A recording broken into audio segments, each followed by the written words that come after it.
So I've met many of you, over 4,000 now, most of whom have signed these petitions for ballot access. Thank you all. I hear you. I am a good listener. And the most common complaint is, ironically, one that I can't do anything about. And I feel somewhat helpless. I admit to you that the state treasurer, the one office that I think I'm going to get selected for, really can't do anything about your number one problem, inflation. Okay, don't blame Sean Wooden, our current treasurer. I wouldn't be blaming Ned Lamont, our governor. To some extent, you can and should blame Richard Blumenthal. He's one of 50 senators who are resolute at just going through everything Biden wants, never putting up guff, and he should, because there are federal policies that would be reducing inflation. But I have a local one, a policy that can and should be enacted in the Attorney General's office. And I hope that Mr. Tong, if he's reelected, or Ms. Cordes, who I hope will be elected, will be fierce in fighting crime, because little crimes add up to significantly more inflation.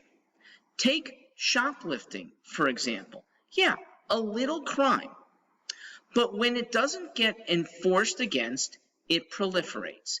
And we have to spend a lot of money on security.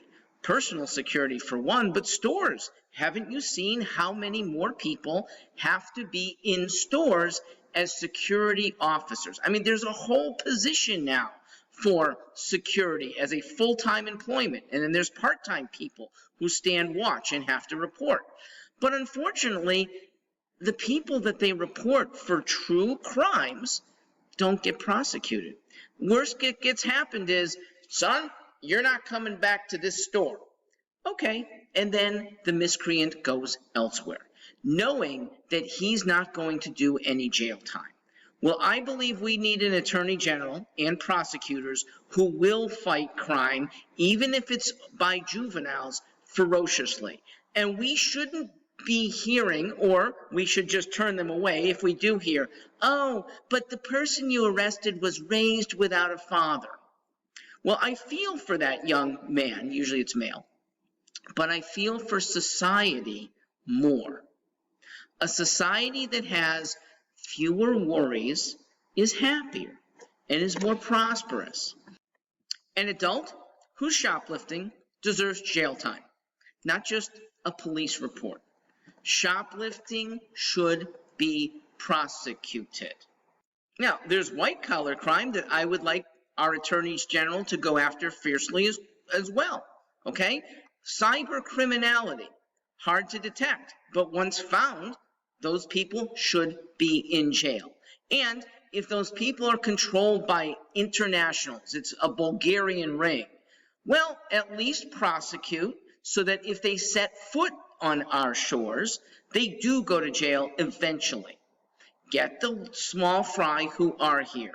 Get them to turn over names of the big players, and we will see less crime. We need an attorney general who will crime ferociously. And maybe that will be Mr. Tong.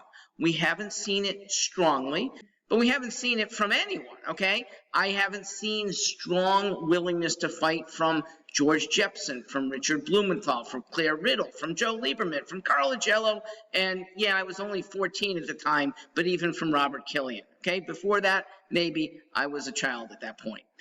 We should have an attorney general and prosecutors who go after small crimes so that it deters big crimes.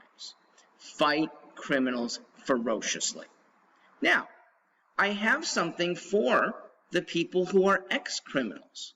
Those who've done their time for any crime but are now out deserve our full welcoming to society. Now, if there's probation, then it can't be full. Once you're off of probation, though, I believe right now corporate restrictions on hiring are too strong, okay? They keep good people from getting the first job out of prison and tempt them to go back to a life of crime. The person who's done time and has the ability to go back to crime and chooses not to is relatively heroic. Okay, we should not have such stringent rental of apartment leases where just one strike knocks them out, or getting that first job. Right now, the number of jobs available to somebody who's been in the pen is very low.